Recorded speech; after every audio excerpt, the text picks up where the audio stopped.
Hey there, boxing world. We got some breaking news. Mr. Turki Alalshikh, His Excellency, throws Jaron Boots Ennis under the bus. And this is not the first time he's done it. He's done it in the past. As we all know, Jaron Boots Ennis is pretty big for a welterweight, and he wanted to unify the titles. But I am pretty sure he cannot make the welterweight division anymore because he was struggling, and you could see it in his face. He kind of looked like Devin Haney when he tried to make weight at 135. And we all know how Mr. Turki Alalshikh works. He wants to throw in all the best fighters against the best. And that is not a bad thing because he is paying these guys high salaries. Some people even say that's gonna shorten their career, and I also agree, but they're getting paid a lot more. So even if it shortens their career, they would have got paid way more even if they had a longer career because the money is way more. So I believe Jaron Boots Ennis thought he found a loophole with Mr. Turki Alalshikh because Jaron Boots Ennis did not want to go in there straight into the wolves. And not only did Jaron Boots Ennis want a tune-up fight, he wanted two of them.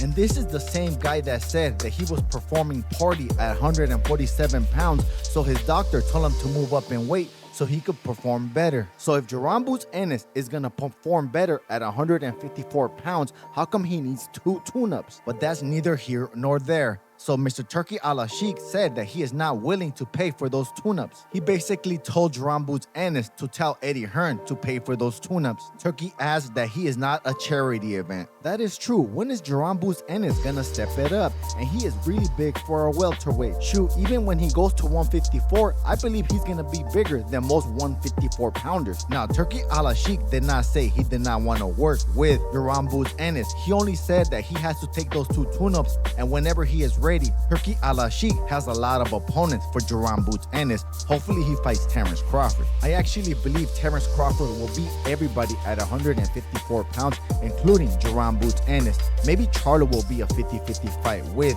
Crawford. And I also believe Turki Alalshikh is slowly gonna be taking over boxing. There's only gonna be one big boxing entity, and that is gonna be Riyadh season. So I believe all the high-level fighters should be thanking Turki Alalshikh for those big high paydays, even though they're gonna have to be fighting really tough opponents. I believe, yes, that will shorten their career for sure, but they're gonna make more money either way, and the fans are gonna be the ones winning because we're gonna see these fighters fight each other at their best. If Turki Alalshikh would have came in boxing like 10 years ago, Jaron Boots Ennis and Terrence Bud Crawford probably would have already fought like 3 times. So yes, I do understand this is boxing and one punch can change the whole directory of the fight, but it's most likely if Jaron Boots Ennis gets 2 tune-ups, he's still gonna be undefeated, and those 2 fighters are not gonna be able to beat him. So those 2 fights are basically 2 sure wins for Jaron Boots Ennis. And if Jaron Boots Ennis goes into an opponent that Turki Alalshikh has for him, it's most likely he's gonna lose,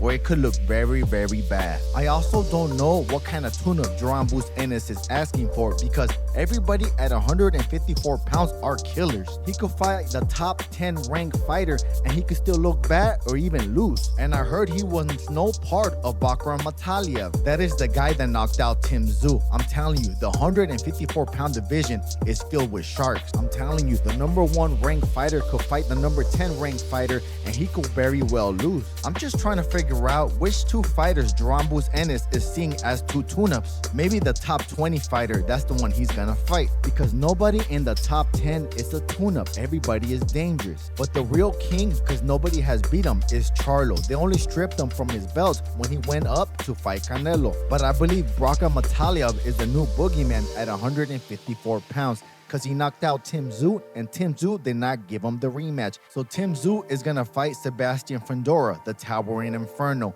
And he actually lost to him too, but I believe he lost because of the eye gash. But that's the reason we're going to watch the rematch, right guys? Okay champs, who do you guys think Jaron Boots Ennis is talking about 2 tune-ups? Comment below and I'll write to everyone back. But remember this guys, I ain't the biggest, I'm the baddest. And if you want to help out your boy, throw $1 at the super thanks. I got a roll, peace. I shook up the world!